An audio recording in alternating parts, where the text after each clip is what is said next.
Salut, c'est Marco de Top 4 Phone. On est aujourd'hui sur le MWC 2016 et plus précisément sur le stand de HTC. HTC qui est malheureusement le grand absent de cette année 2016 au MWC. Malgré tout, il y a le HTC X9, One X9 que j'ai envie de vous montrer. Il est intéressant, mais uniquement réservé au marché chinois pour le moment. Allez, on va voir ça tout de suite. Cette vidéo vous est proposée par Pritel, opérateur mobile. Alors voilà le HTC One X9, donc ce fameux téléphone qui n'est pour le moment réservé qu'au seul marché chinois. Alors on verra avec le temps si effectivement il arrive sur le marché européen notamment.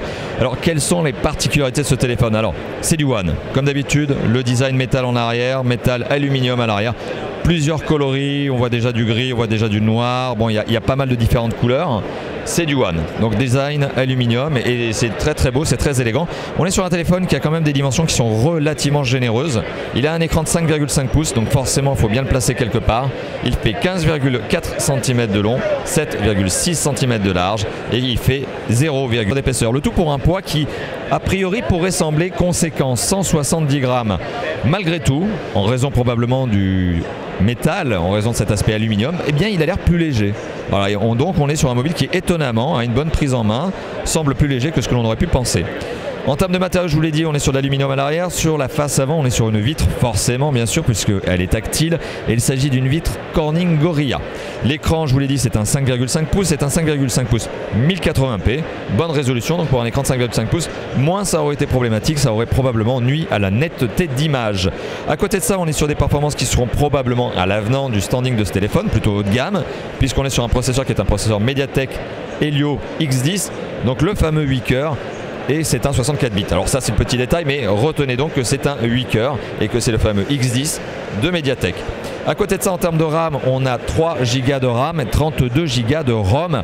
Alors vous allez me dire, design métal, 32 Go de ROM, qu'est-ce que ça veut dire? Malheureusement oui, vous n'avez pas de possibilité d'extraire la batterie. La batterie est une 3000 mAh qui est figée, on ne peut pas l'enlever. Et non, ça n'est pas un LG G5, il faut être clair, il faut le dire.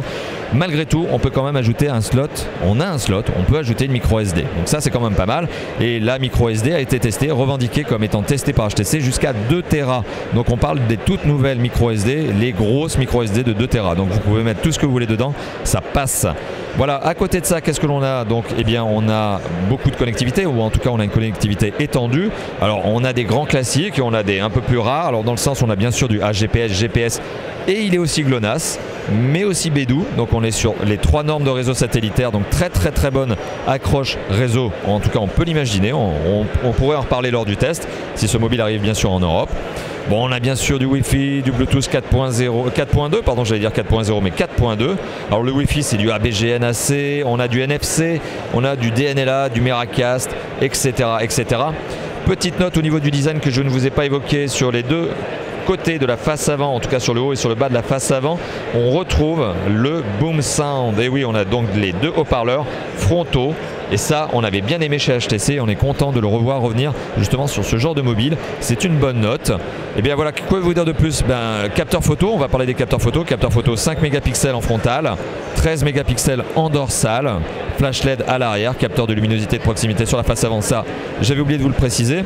Alors on a aussi la surcouche habituelle HTC Sense avec un tout petit peu de customisation. Il y a eu un petit peu de travail dessus, notamment ce tout nouveau mode qui est le mode justement qui vous permet de savoir où vous vous trouvez. Alors vous savez où vous vous trouvez, mais le téléphone va le savoir aussi et va vous permettre en fait de choisir les raccourcis à afficher sur la home, et ces derniers vont varier en fonction de votre localisation. Ça suppose bien sûr que vous les paramétriez, donc c'est à vous de définir ce que vous allez mettre dedans, mais une fois que vous avez défini, eh bien quand vous êtes à la maison vous avez un type de raccourci et quand vous êtes au bureau vous avez un autre type de raccourci, et tout ça est géré en automatique avec votre localisation GPS. Voilà, donc globalement un très bon mobile, malheureusement destiné au seul marché chinois pour l'instant. On verra peut-être à l'avenir si ce mobile arrive sur le marché européen. Merci d'avoir regardé cette vidéo et je vous dis à très bientôt pour d'autres vidéos de présentation, de tests, de déballage, etc. comme d'habitude chez Top 4 Mode. Vous nous connaissez. Allez, à bientôt. Ciao.